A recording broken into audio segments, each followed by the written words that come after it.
Namaskaraha and welcome to our next session on the yogic life. Before we read from the Karapatra, I wanted to talk about a very important topic. Uh, that is,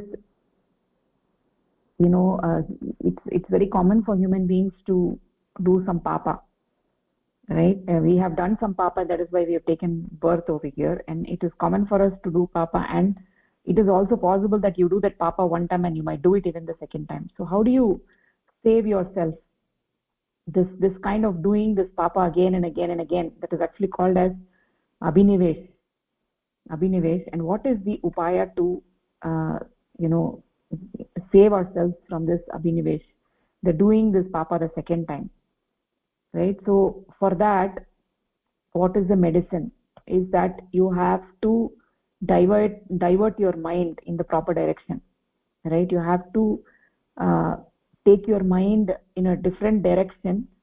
And what happens when you give that diversion to that mind, then the mind becomes immediately, it becomes pure. And what is that diversion? How do we divert that mind? How do we give the proper direction or diversion to the mind? Is through shravanam, mananam and nididhyasanam. Shravanam, mananam and nididhyasanam. So so we should always have this bhava in your heart, that what will I listen? If I listen, I will listen only to harikatha and nothing else. If I listen something, then I will listen only to harikatha and nothing else. If we have to listen to something, then I will listen to the greatness of Paramapurusha, right? So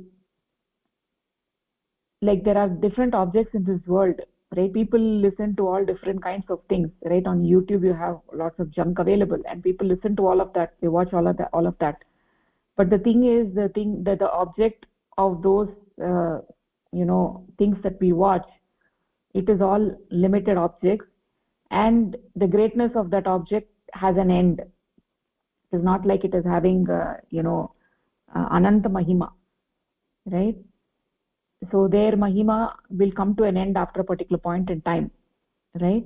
So we have to make a determination that those things whose greatness come to an end, right, I will not listen to their greatness, right? If I listen, I will only listen to the greatness of Hari, whose greatness is never ending, is anant, right?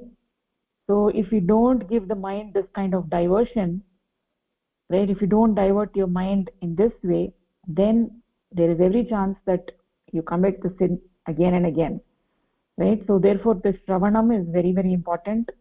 Shravanam, what will I listen? I will only listen to harikatha. So that kind of bhava, that kind of determination we need to make in our mind, that every time before I listen, I ask that question: is this the kind of shravanam that will give my mind proper direction or proper diversion? If it is not, then I will not listen to that. I will not listen to the mahima of something which is finite. I will only listen to the mahima of something which is infinite. So that shravanam is very essential to train the mind. If you don't do that shravanam, and if you still listen to all things that are available on the net, then your mind is taken in the wrong direction. So the first thing is shravanam, right? I said there are three things for diverting the mind. First one is shravanam. Shravanam is you have to listen to harikatha. And what is the second thing? Second thing is mananam, right? Mananam. What is mananam? Mananam means constant repetition of a particular mantra, right? Mananam is constant repetition of particular mantra. So the question is, what is mantra, right? So when we do the mananam, mananam is a repetition of a mantra. Now we need to understand what is mantra. Mantra is that it is a mananam of that vastu, right? By repeating its name, what happens is that the physical, mental and spiritual limitations, all the bandhans, we get rid of the bandhanat muktihi, you get rid of the bandhanas. So we need to do mananam of that vastu which will liberate us, right? Which will save us from the bandhanas, the three bandhanas, physical, mental, spiritual bandhanas, it will save us from that. So we should do manana of only that, and that is what is called as mantra, right? By doing the manana, you are actually saved. So by doing the manana of the mantra, you are saved from these bondages, right? So therefore we should do a manana of only that which can save us from these limitations. When you do, if your mantra is about a physical object, right? So let's say somebody is constantly repeating, I want to buy a car. If it is repeating, by that person is not going to get liberated. By that a person is not going to get liberated, because that thing itself is a finite thing, and that thing doesn't have the capability to give you liberation, liberate you from the physical bondage, mental bondage, and spiritual bondage. Therefore, when you do the manana, when you have the mantra, that mantra should be about that pure satta, that parama purusha, that supreme satta. So we know that the mind, the nature of the mind is that as you think, so you become, right? Therefore the vastu for our dhyan should be that parama purusha, that dheya vastu should be parama purusha. So we cannot have a mantra for every object in this world, right? In some avidya tantras, they can have a mantra for vashikara, they can have a mantra for this and that, but by reciting the mantra of that, we are not going to get liberated, right? So by doing a mantra of those objects, you can bring about harm to somebody else, but you cannot bring about welfare of somebody else, right? Therefore those things are not mantra. So what do we call as mantra? That mantra is about that parama purusha, right? It is a constant repetition of the name of parama purusha or a siddha mantra. That is what is actually called as a mantra. So the second thing that we are talking about is mananam. First is shravanam. Shravanam is harikatha. Mananam is that mantra about parama purusha. And then the third is nididhyasanam. So we said for shravanam harikatha, mananam hari mananam, right? And the thinking, you're doing the dhyana of parama purusha's chintanam of parama purusha. And what is nididhyasanam? Nididhyasanam can have many meanings, but what is the yogya artha for nididhyasanam? What is the relevant artha for the nididhyasanam? Is that mind has many propensities, mind has many vrittis, right? So mind having all those different vrittis and bhavanas, right? You remove your mind from those different vrittis and bring it to one particular point. In that particular point, bindugat, you divert the mind towards parama purusha. So remove all the vrittis from your mind. The mind is running after different things. Just slowly remove all those vrittis from your mind and focus your mind at a particular point, right? And divert your mind towards parama purusha. Channelize your mind from all the other vrittis towards parama purusha, and that you do through sadhana, right? And even without sadhana, you can actually do it through this nididhyasana. So you have to do, if you are not doing shravanam, you have to do mananam. If you are not doing mananam, you have to do nididhyasanam. Divert your mind towards that supreme entity. Remove all the other vrittis. So ananya mamata vishnur mamata prema sangata. So what does it mean? Diverting your mind from all the other objects and towards parama purusha, right? Diverting your mind from other things towards parama purusha, that is what we call as prema, that is what we call as bhakti, right? And nididhyasana is achieved through that, right? So I said in the beginning that abhinivesh means human beings knowingly do wrong things, right? Knowingly they do wrong things. They do it one time and then they do it even the second time. They don't realize. They say okay chalta hai, and they do it again, right? So how do we save ourselves from that? Because our mind has been trained like that, to do like that. So for that you need to give the mind something to hold on, some ashraya, right? So by which it can get diverted. How do you divert that mind? So whenever the mind is going in the wrong direction, how do you divert that mind? Is Shravanam, Mananam and Nididhyasanam. This particular topic is very, very, very important. It cannot be described in words. It's extremely important, this topic, even though it may appear to be easy, but it is not easy by any means. It requires a lot of effort, and but it's not impossible. When I say it's not easy, doesn't mean it's impossible. It is possible. We need to consciously divert our mind, give the diversion through Shravanam, Mananam and Nididhyasanam. These three things are very, very essential. So what is the medicine for Abhinivesh? Is actually we don't need to be afraid, right? I mean, we have all taken a birth, we have our sanskaras, we have done papa punya, and in this life also we may be doing more papa and punya, right? But that doesn't mean that there is no end to this samsara sagara, there is no end to this bhavasagara, right? There's no need to be afraid, right? So when Paramatma has made the human beings, right, because we have originated from that supreme entity, so that Paramatma has also given us the upay, he's also given us the solution how to get rid of this abhinivesh, right? So the disease, the world is diseased by wrong things, the world is diseased by wrong thoughts, right? Mind is getting diverted by the material things of the world is advertising things in such a way that mind gets pulled to the wrong direction. So what is the medicine for this disease? How do we give that ease to the mind? Is that Paramapurusha himself has given that medicine. This abhinivesh is a roga, and by which this society is actually grieving. They are all stuck with this disease, right? The whole society is diseased. How do we remove that disease? Is through Shravanam, Mananam and Nididhyasanam. By that you get the mukti. By that you get liberated from the physical, mental and spiritual limitations. All these, and also the Shadripus and Ashtapashas of the mind also get removed by doing this Shravanam, Mananam and Nididhyasanam. So it's very, very important. Every day we need to constantly remind ourselves that this Shravanam, Mananam and Nididhyasanam. Whenever the mind is running after something, you need to pull it back and you need to you have to keep hearing about Harikatha.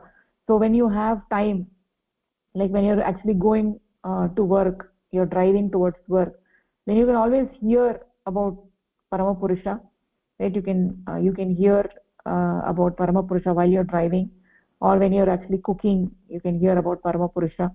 Instead of letting the mind wander here and there, you can hear about this, you can hear about Harikatha, right? So whenever you're doing non-value added activities where there is nothing much for the mind to do, then you can give a vishaya for that mind by listening to something. Or we can also do mananam. When we don't have anything else to do, we can actually do mananam about Paramapurusha. You can repeat the particular mantra, right? So these are all the ways by which we can get rid of abhinivesh. And this, even though this topic seems like a small topic, but actually it is a very mahan vishaya. It's a very big topic, and it's something that we need to constantly remember and remind ourselves. Otherwise the mind will get pulled in wrong directions. So we don't want to get impacted by what is happening in the society. We want to keep our mind elevated, and the upaya for that is these three things: giving a proper diversion, Shravanam, Mananam and Nididhyasanam. That is what I wanted to cover today. So having said that, we can actually now go to our Karapatra, the intuitional practice and its necessity, the sadhana and its necessity. So we said that in order to get mukti from the bondages of Prakriti, sadhana or intuitional practice is required, right? And we have seen that in the Srishti Chakra, how the Purushottama is in the center, is at 12 o'clock, he's at 12 o'clock, and from there, due to the impact of the gunas of the Prakriti, Trigunas of Prakriti, he slowly moves from the subtle to the crude, that is the Sanchar Dhara, and in the Prati Sanchar Dhara, he moves from the crude to the subtle. So in the Sanchar Dhara, because of the influence of the Prakriti, the cosmic mind gets created and the Panchabhutas are getting created. Then from 6 o'clock when Jiva emerges, the Jiva takes shelter in the body made of Panchabhutas. Right? These Panchabhutas is derived from that supreme entity. So at 10 o'clock when human beings emerge, there the consciousness is fully reflected in the mind of human beings, because the human beings have a well developed mind. Mahatattva is fully developed in human beings. They have Mahatattva, Aham Tattva and Chitta. So the Chitta is further projected through the Indriyas, the 10 Indriyas, the Jnanendriyas and the Karmendriyas. So what happens is that slowly, systematically, the Jiva is getting bound, and even though on the Prati Sanchar Dhara, the Jiva is getting slowly released from the bondage of Prakriti, because of the predominance of Sattva Guna, they are getting liberated from the bondage of Prakriti. But even then, at 10 o'clock, they are still bound. They are not even though human beings are comparatively less bound by Prakriti, but they are not completely liberated, because we still have the journey to cover from 10 o'clock to 12 o'clock. They are still bound.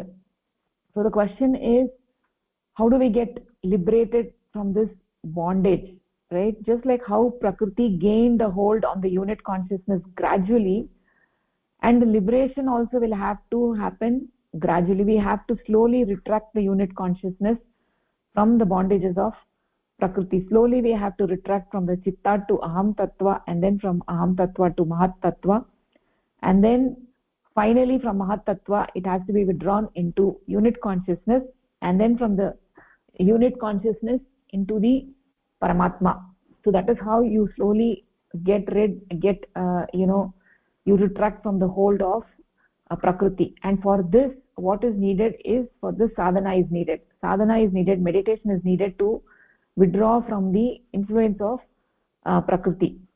Right? Once you withdraw from the influence of Prakriti, then she is no longer able to have her say. She is not able to exercise her control. Then the Jiva is getting liberated from all the bondages, and the Jiva is able to merge, the Jivatma is able to merge with that Paramatma. Right? So that is what is sadhana, we actually said. Now we are going to look into which is the entity that is actually carrying out this sadhana. Right? So that is what we will cover from here, from the third paragraph. I will just share my screen, just a second. So the third paragraph.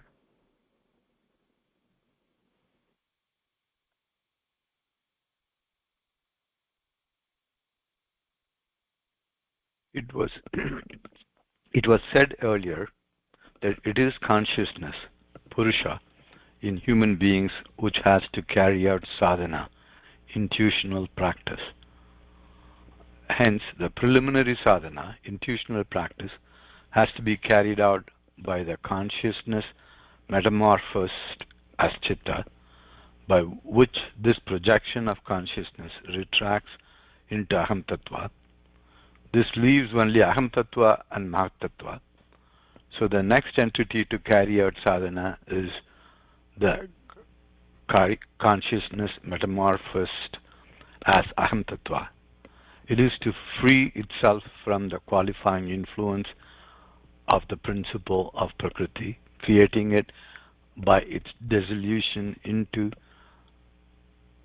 Mahat Tattva. Thus, only Mahat Tattva, or pure feeling of I, remains. This is the stage of Savikalpa, Savikalpa Samadhi, stage of Savikalpa Samadhi, where only Mahat Tattva, or pure I feeling, indistinguishable from the cosmic I, remains.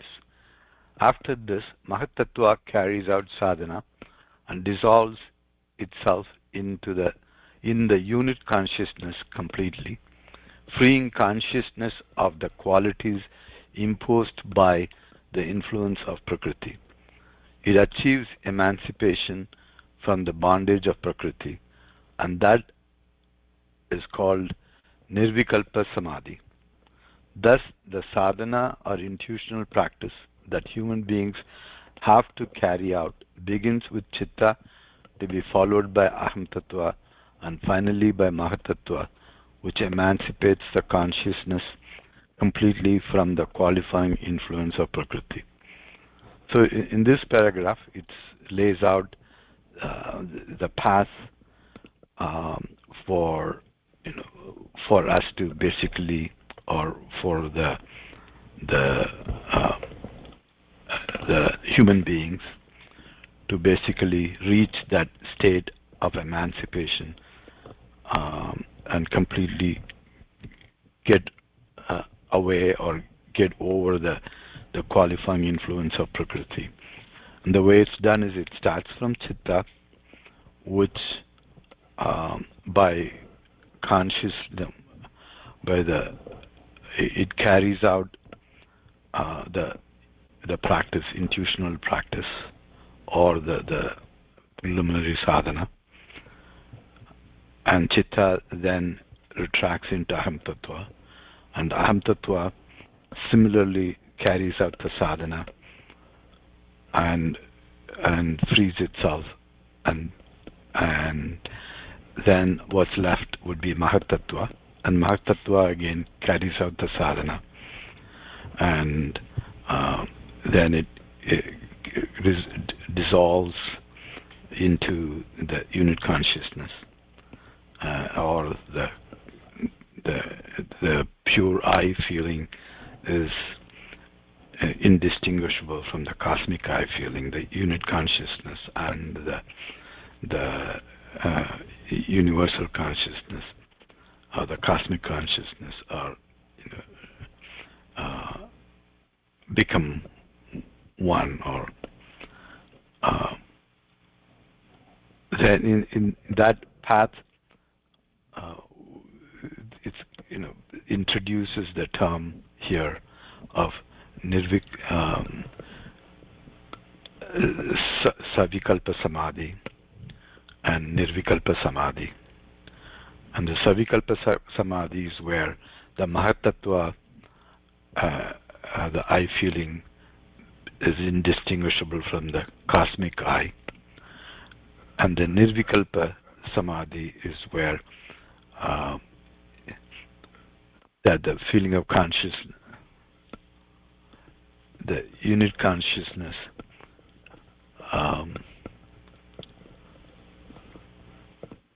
so when we are in savikalpa samadhi, we still have mahatattva,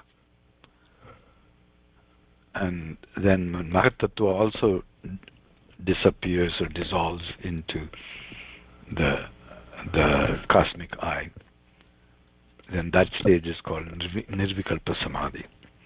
And so our goal in life is to practice this sadhana, the intuitional practice, to eventually reach that stage of nirvikalpa samadhi and become one with Paramapurusha. Yes, Maurya. Nicely said. So, sadhana here is what do we mean by sadhana? Sadhana is not puja or any other ritual. Sadhana is actually sitting down in Padmasana and closing your eyes and going inwards. That I wanted to clarify, because there may be a question that sadhana can be done in other ways. Sadhana is sitting down in Padmasana and closing your eyes and going inwards towards Paramapurusha. Right? So this process of sadhana is where there is a gradual withdrawal from the bondage of Prakriti. So just like, in the beginning, human beings are living animal life.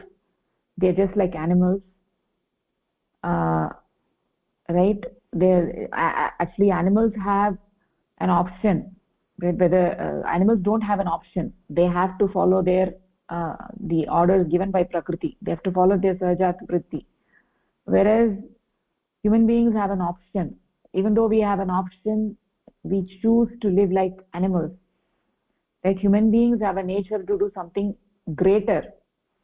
And when they don't do that, then they become lower than animals, right? They had that potential, but they did not use that potential. But for a human being, when his inner eyes open and they realize what is going on is not right, there is a feeling of unease, uncomfortability, right? They don't feel comfortable living in their own skin, that something is not going right, right? They may not have a clear vision of what that is, and everybody has a story regarding this. So when Paramapurusha sees that that is happening, then it is the duty of that supreme entity to create that opportunity for that human being to come in contact with somebody who can guide them, right? And that is an incredibly a very important turning point in that person's life when he gets such contact, right? And what is that contact? That contact is the introduction of Yoganishta Jivanam, right? Yoganishta Jivanam is the human life.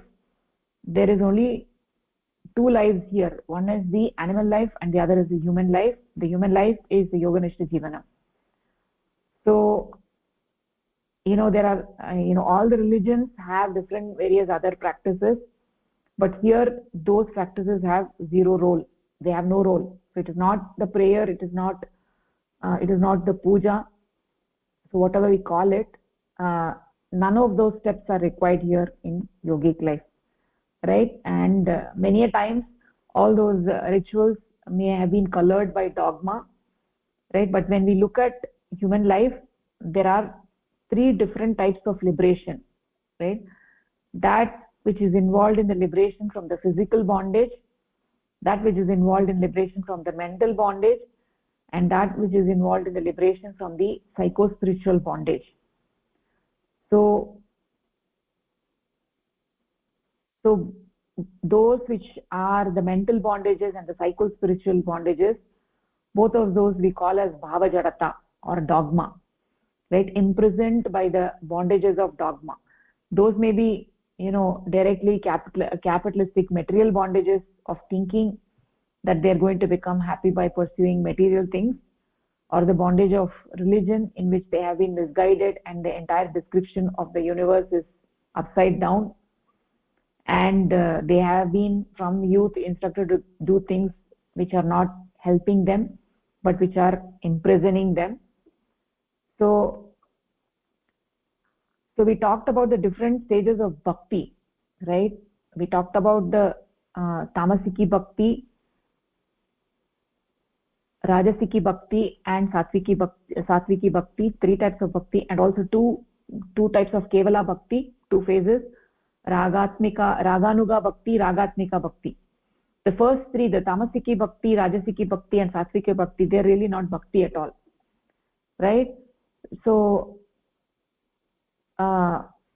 they are coming under the category of bhakti because they're recognizing that there is a supreme entity. That is why we are categorizing them as bhakti. They recognize the supreme entity exists. Like for instance, in tamasiki bhakti, that involves a prayer to the supreme entity to kill one's enemies. So in this crude life, people have enemies and they want to have them destroyed. So people pray to that Ishvara, or the controller of this universe, and they ask that their enemies be killed, right? So this is actually not bhakti at all.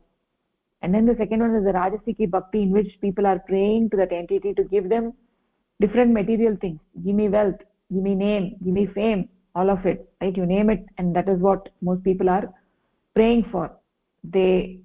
They go to their house of worship, whatever it may be, and they are praying for something materialistic thing, some material thing, getting their daughter married, getting higher job, paying job, buying a house, or whatever that is, right?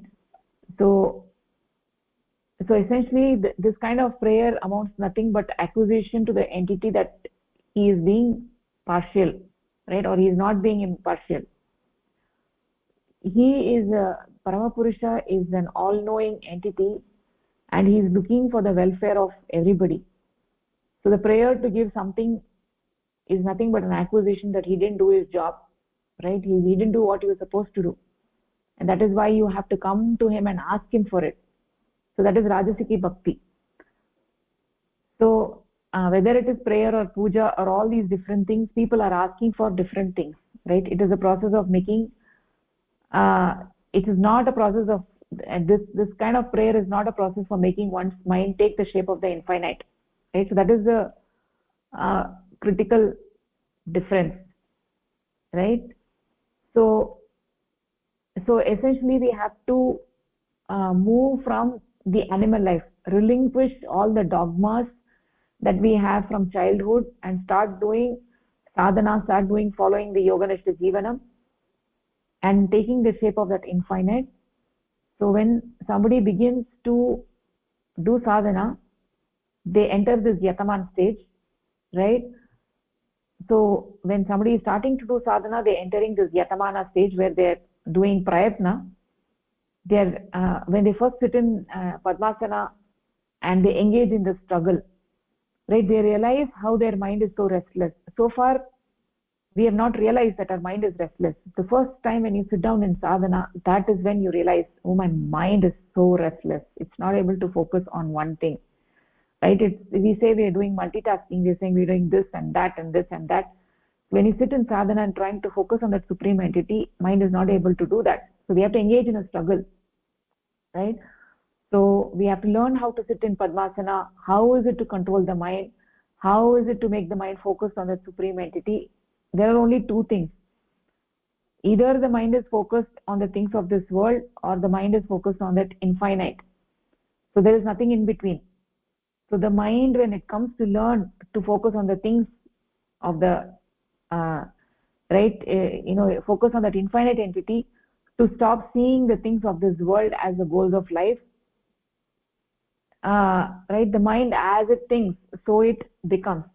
Then to focus, it learns how to focus on the supreme entity, and there is a struggle involved. There is a struggle in the initial phases of sadhana, right?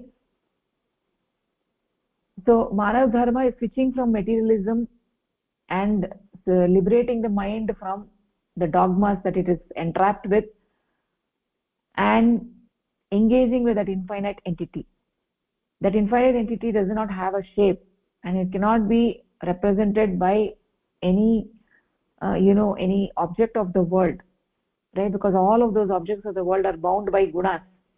Those objects of the world are not infinite, they're all finite, right? And any object of the world cannot be an ananta, anadi ananta satta.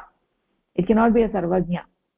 So it does not have all the qualities of that supreme entity, and as such those objects of the world cannot represent the supreme entity. We need to understand that. So when we sit in sadhana, there are different phases of withdrawing the mind from the objects of the world, right? It is like shifting the ship from the direction of materialism to the direction of Paramapurusha, and this no doubt involves struggle, right? So this process of shifting the mind from the objects of the world towards the supreme entity is a process of sadhana, and it is, how do we move our mind inwards?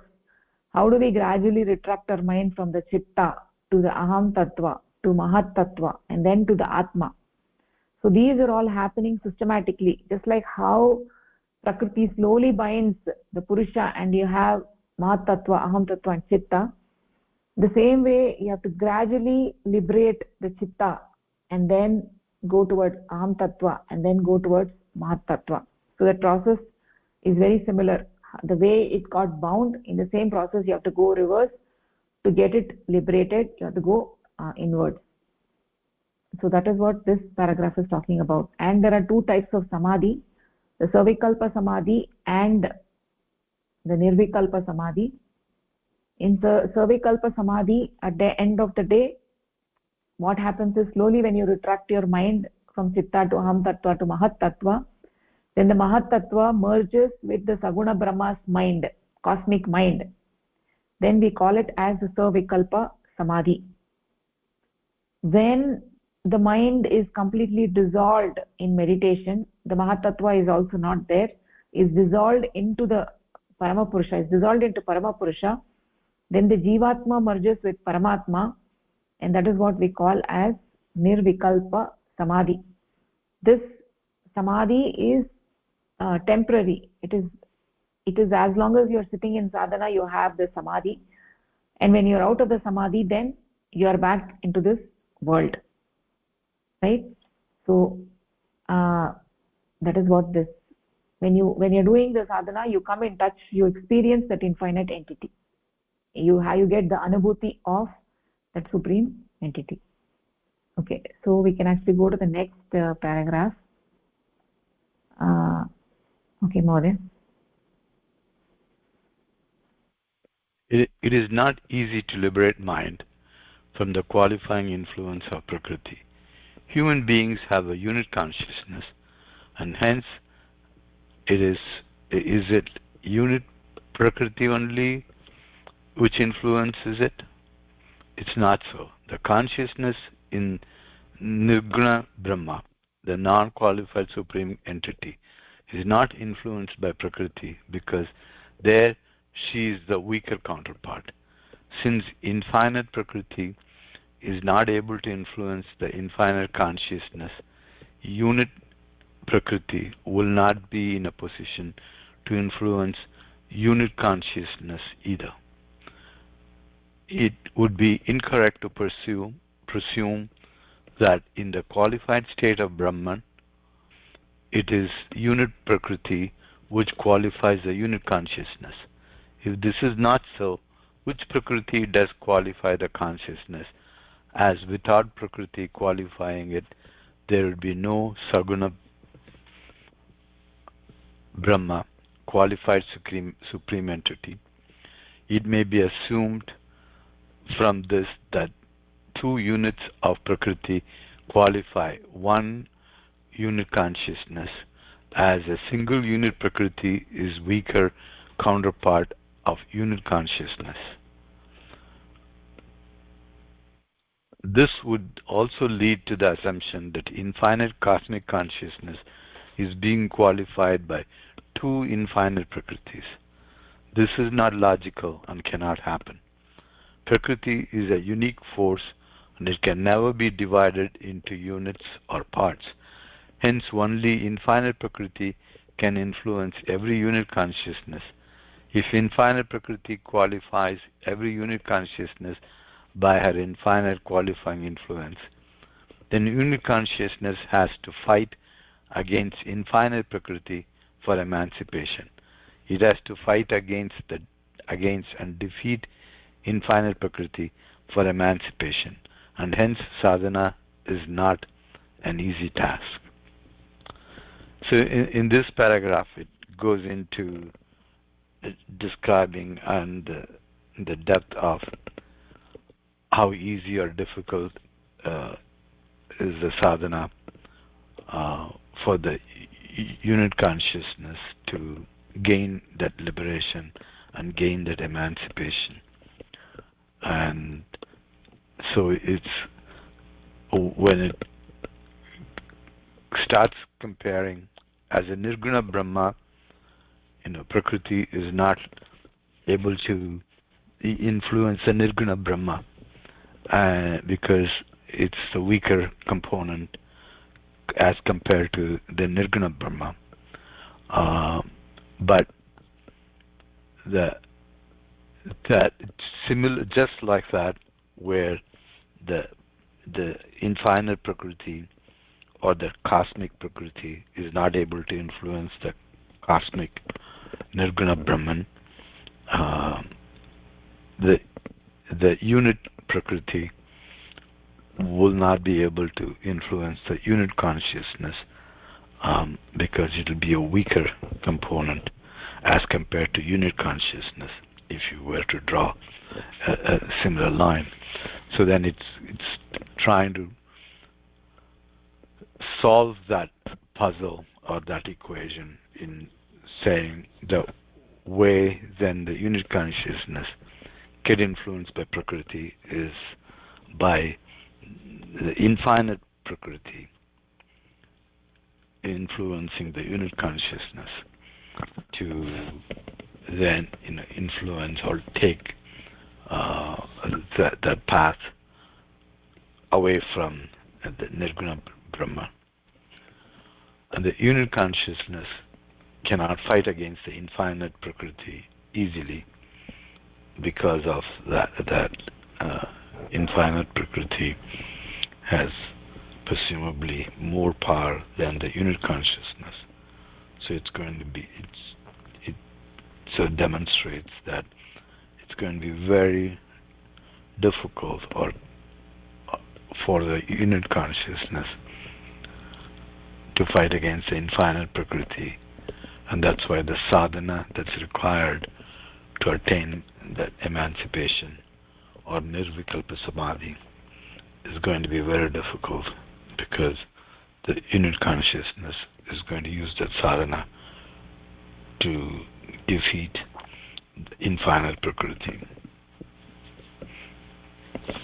And so that clarifies how difficult it's going to be for that to happen.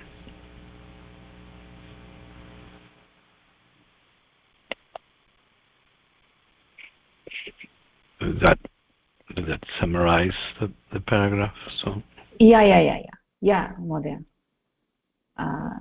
Nicely said. So I actually wanted to I actually clarified about the Savikalpa Samadhi and the Nirvikalpa Samadhi, right? So let me add a little bit on that. So in the Savikalpa Samadhi, the unit mind merges into the cosmic mind, right? The small I feeling, the Aham Tattva is the doer I, who is named as Rama, Shyama, Leela, Sita. So that Aham Tattva is the one that gets the Namakarana, that Ahankara, right? Some people may be more egoistical and some less, right?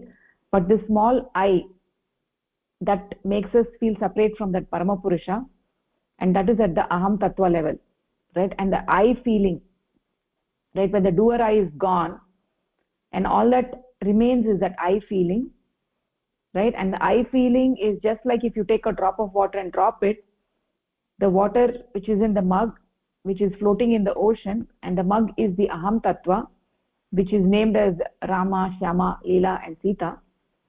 When one actually removes that mug, then all that is remaining is that I feeling of the mind, which merges into the Bhumaman, the cosmic I feeling, and that is actually called as Savikalpa Samadhi.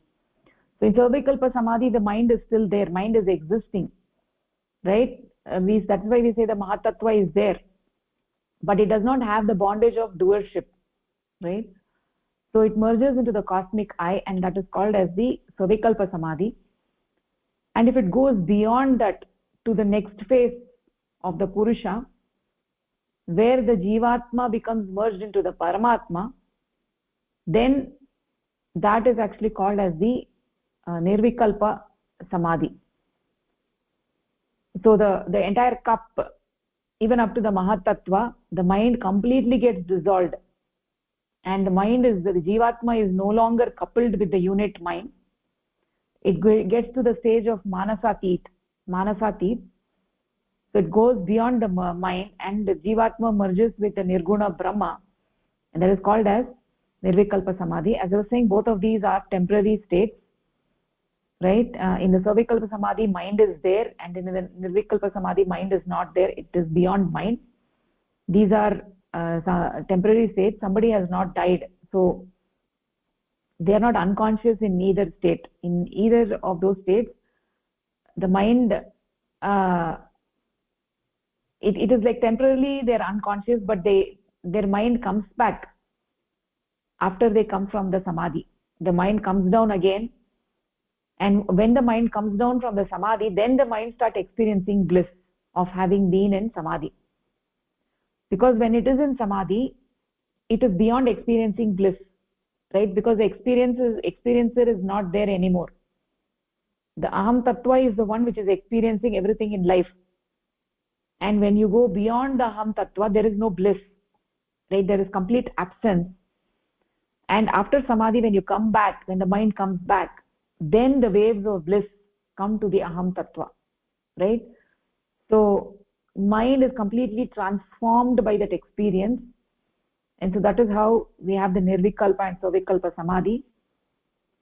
So somebody who is established in vashikara, so we have talked about the different stages of the yogic life, the yataman, vyatireka, ekendriya and vashikara. One who is in vashikara, who is established in vashikara, such a person at the time of death is going to get mukti or moksha, right? Because at the time of death, it is not necessary that the person is sitting in padmasana and he's gone to samadhi, right?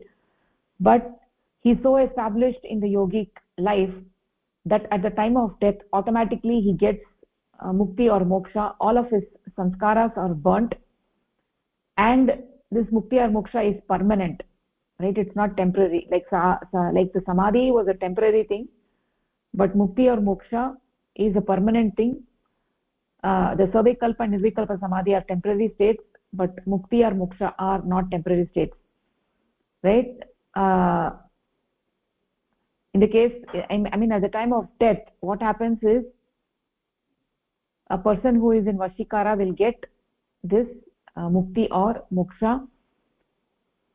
So that means when they get the mukti or moksha, their unit existence is completely finished. They are not going to be reborn, right? In the case of mukti, what happens is that they are not going to become reborn. Their mind is merged with the cosmic mind, and they become the samagri for the srishti. So even though their unit existence is not there, but they get rotated, recycled in the srishti chakra, where it goes through the same process of creating the bhumaman and then creating the panchabhutas and then creating the jiva. So it goes in that cycle. So if you were Rama, you're not going to be reborn as Rama, but you merge with the cosmic mind, and from there what happens is they're getting reborn into different forms, right? But when you get the moksha, what happens is that it is completely, you're not getting punarjanma and nor you're getting recycled. You're completely merged into the nirguna purusha and everything is over. There are no samskaras, nothing left. They're not going to get reborn, right? So that is actually the goal of life, to get moksha. That is what Paramapurusha wants. But getting mukti is also not a small thing, right? So even in mukti, the mind becomes merged with the cosmic mind. There is no samskaras. The samskaras are not are gone. They're burnt. Because the samskaras are not there, therefore they're not going to get rebirth, right? But the only thing is in mukti is that they get cycled. They become the samagri for the cycle, right? So that is what the mukti or moksha is.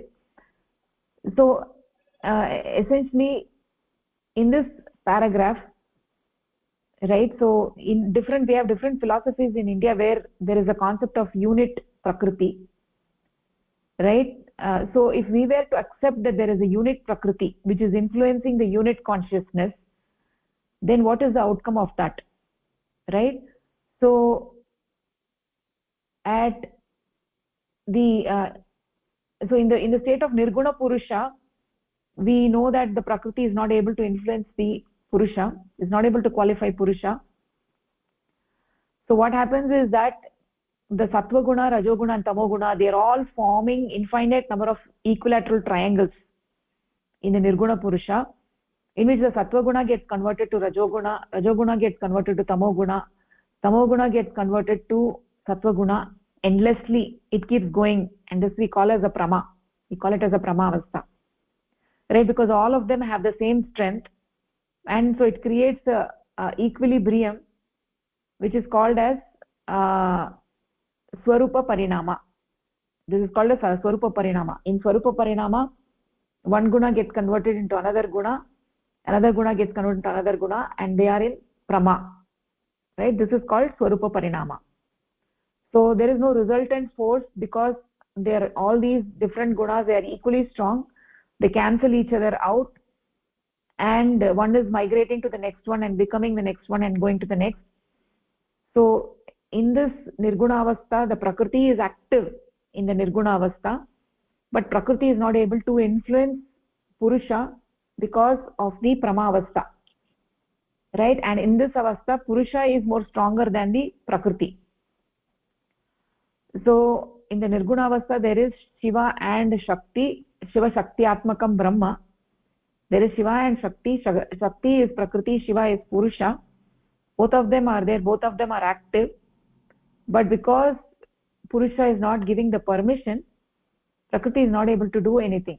Purusha is the dominant one here, right? Shaktihi sa Shivasya Shaktihi. So she is operating under the control of the Purusha. Purusha is dominant. So in this stage, Prakriti is not able to qualify the Purusha, without his permission. So if we were to assume that just as there is unit consciousness, there is a unit Prakriti, right? Just as cosmic Purusha is dominant, more powerful than the cosmic Prakriti, even though Prakriti is not sleeping in Nirguna Avastha, she is active but unable to qualify. So in the same way, if we were to take the case that unit Purusha and unit Prakriti, and unit Purusha being the Jivatma, then the unit Prakriti also would be in the same subservient position, because when we say Jivatma, that Atma is essentially an amsha of the Purusha.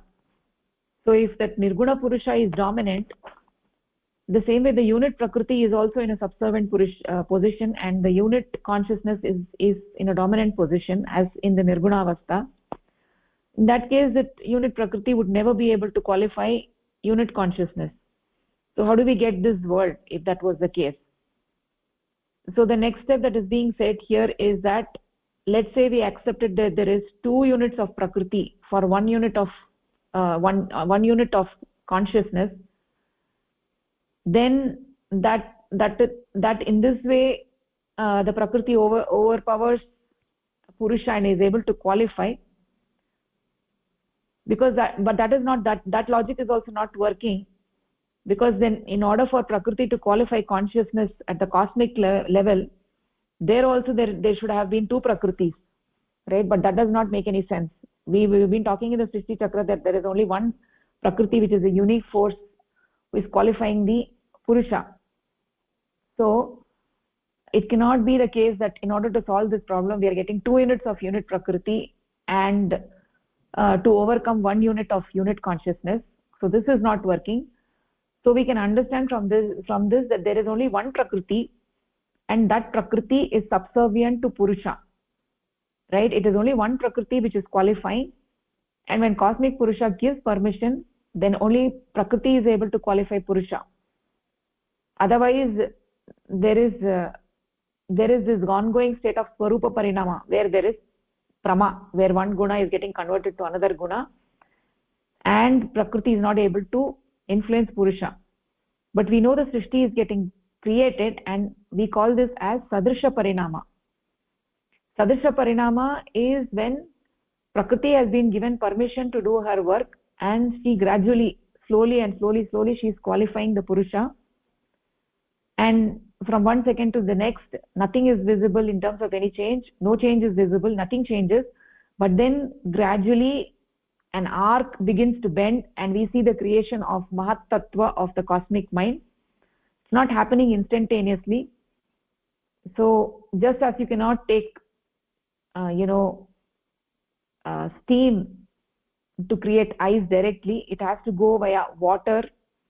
From steam it goes to water, and from water to ice. So all the laws of nature, as soon as the universe begins to get created, it starts with the creation of Mahat Tattva of the cosmic mind. Happens very, very gradually. Until that time, the Prakriti is in a state of Swarupa Parinama, which is the gradual conversion of Sattva Guna to Rajoguna, Rajoguna to Tamoguna, Tamoguna to Rajoguna, with the permission of the dominant Purusha, the Nirguna Purusha. Prakriti begins to do her work, and she was already active even before that, right? But she could not do anything before. She could not affect the Purusha into bondage. Now when Purusha gives permission, right, then the Sadrisha Parinama starts. Until then she was in Swarupa Parinama. She was active in the state of Swarupa Parinama. Then when her activity begins to give result, that is actually called as Sadrisha Parinama. Slowly, gradually, this conversion, this creation of Mahat Tattva, then the Aham Tattva of the cosmic mind, then the Chitta, and then within the Chitta, the Panchabhutas, starting from Akasha Tattva, Vayu Tattva, Agni Tattva, Jala Tattva, Sthiti Tattva, all of this happens very, very, very gradually. And this is actually called Sadrisha Parinama. Like, just like a monkey is born from a monkey, right? Monkey is born from a monkey, monkey is born from a monkey, monkey is born from a monkey, and actually there is a change with each generation, but it is very, very minute, very gradual change.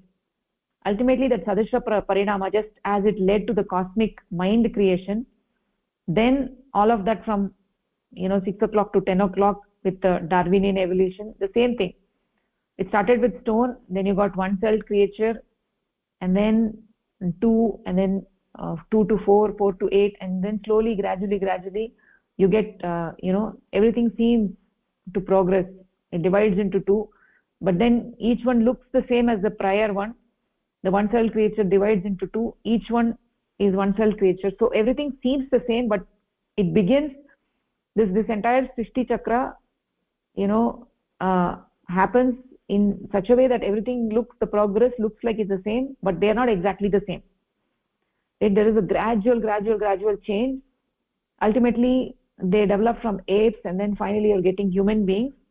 So that is how it goes on. A monkey is a monkey is a monkey is a monkey. Finally, slowly there are gradual changes, and finally it becomes a human being, right? So this is how the Prakriti influences the Purusha, and this entire process happens only with the cosmic Prakriti. There is no unit Prakriti, and we saw this by the logical process that it does not make sense to have two Prakritis. There is no unit Prakriti, there is only cosmic Prakriti, and that cosmic Prakriti is subservient to the Purusha, and when it is getting the permission, this whole process begins. So at 10 o'clock when we got this human beings, right, this human at 10 o'clock the human beings have to face the cosmic Prakriti. There is no unit Prakriti, there is no smaller version of it, right? And in sadhana we are doing struggle against this cosmic Prakriti and not the unit Prakriti, and that is actually the whole story, right? So we are struggling against this cosmic Prakriti, which is a unique, powerful force, right? We are trying to fight against this infinite Prakriti for mukti, and we are trying to defeat this infinite Prakriti for mukti, and therefore the sadhana is not an easy task. Okay, so we'll actually take just one more paragraph and then we'll stop moving. Prakriti is a composite force which is always restless, and so the creation is ever changing. All that is manifested in this Srishti Chakra, cycle of creation, is metamorphosed cosmic consciousness, and hence changes in the cycle of creation also change the cosmic mind, cosmic kalpana, on the cosmic chitta accordingly. That is, the cosmic mind also becomes restless, and that brings about changes in the flow of creation. But the changes in the flow of creation are slow and gradual, as Prakriti takes quite some time to bring about a change in the infinite mind. It is only because of the cosmic consciousness being infinite that changes are gradual and not very quick.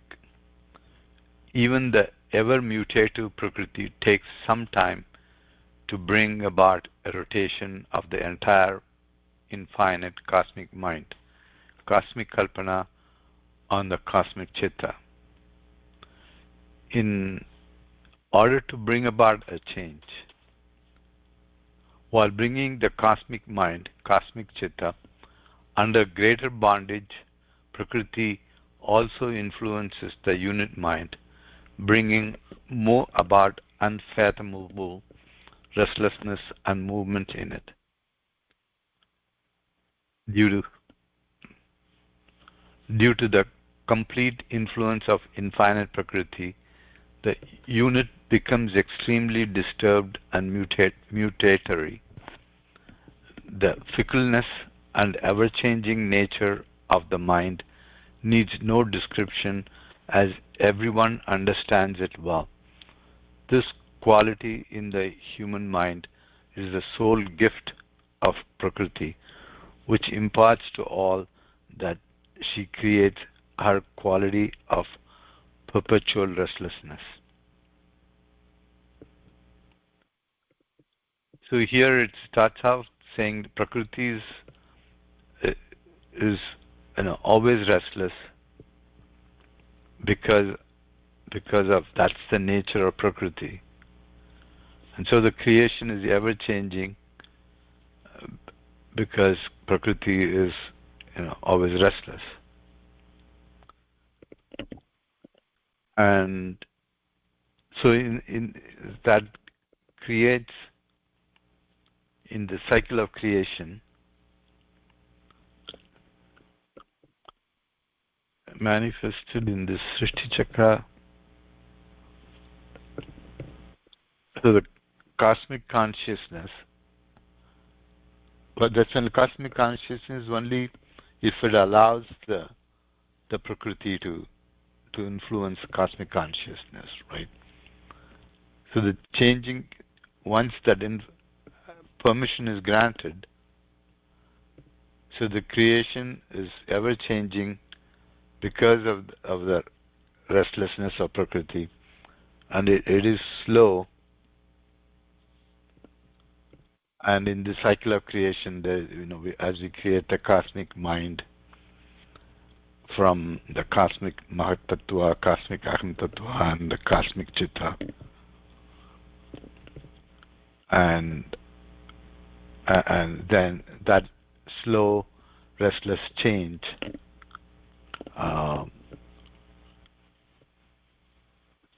takes time.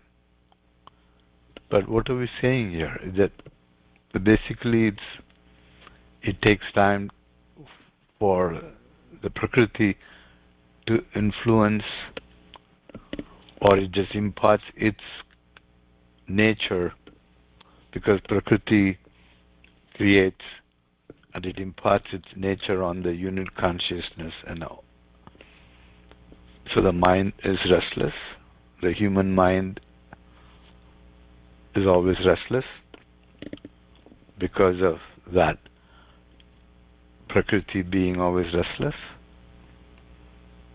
Essentially, that's what the paragraph seemed to be saying. That yeah. Mm-hmm. So it's saying that it's one. Basically, the change is slow, but at the same time, it's ever changing, even if it's slow, and it's ever changing because Prakriti is always restless, and the result is then the unit consciousness and the mind that is created on the unit consciousness by the influence of Prakriti is always restless, because that's the nature of Prakriti. Yes, Madhya. Yeah. So essentially there are two themes in this passage. One is that things change slowly, everything is changing slowly, and the second is that everything is always changing, right? Even though it's changing slowly, but everything has a property of constantly being in the process of change. So this is the quality of Prakriti. Everything is always changing, and it creates a quality of chanchalta in everything. Nothing remains the same. There is gatihi in everything. Everything is always changing, right? And it is changing slowly, like just like I said earlier, that there is if that is, if you look at the physiological processes, like for a stone, right? If you look at a fossil to become a fossil fuel, right? The type of the changes that occur in the universe, for something to become a stone or for something to become oil, it takes thousands and thousands of years for all of these things to happen, right? For akasha tattva to become vayu tattva, from Vayu Tattva to be converted to Jala Tattva, to Agni Tattva, and then from Agni Tattva to Jala Tattva, and then to Kshiti Tattva. All these changes happen very, very gradually, but they are happening and they are changing. So what we see is that the changes are slow, but there is a characteristic, one characteristic, which is the chanchalata, like the restlessness. Everything is moving. Like you look at these ants, they're always busy. They don't stay still. They're never still. All the insects, you look at them, it's actually interesting to look at these insects. They're always extremely busy. So when you go out in the night, they're all outside and they're all doing their work. They're all so busy, very, very busy. Everybody is always like moving and changing. Everything is moving along and changing. So the human mind also has that quality, right? So like now we're talking about how that is going to affect the sadhana, what influence it has on the sadhana, how that works in sadhana. So the mind is always going to be, chanchal, right? So it's either going up or it's going down, right? It never stays the same. So the general tendency is for it to go down, not up, unless somebody is actively involved in the Yoganishta Jivanam, right, and is ideating on that infinite, in which case the mind is becoming sukshma and it is getting elevated and it's moving towards that infinite. Otherwise people who are born into different families and they are doing all kinds of things, engaged in this materialistic world, then what happens is they're not able to break these bondages and move ahead, and there is a tendency for people to get stuck, right? And the mind actually gets degenerated. It goes downwards. It's easier for the mind to go down than to go up. But the principle of mind is that it is always chanchal, it's always changing, always going up or down. It's never the same, right? So that is what this paragraph is actually talking about, that from the prakriti itself, that restlessness and change is there, and that you can see in the mind as well, that the mind is always chanchal, never in one place. That is the essential characteristics of the mind. Is that clear now, Madhe? Yes, Madhe. Okay. So we will actually stop here. If you have any questions on this, you can ask. Otherwise, we'll conclude the session over here. No, I'm fine. Thank you. Okay. Thank you, Madhe. Namaskaraha. Namaskar.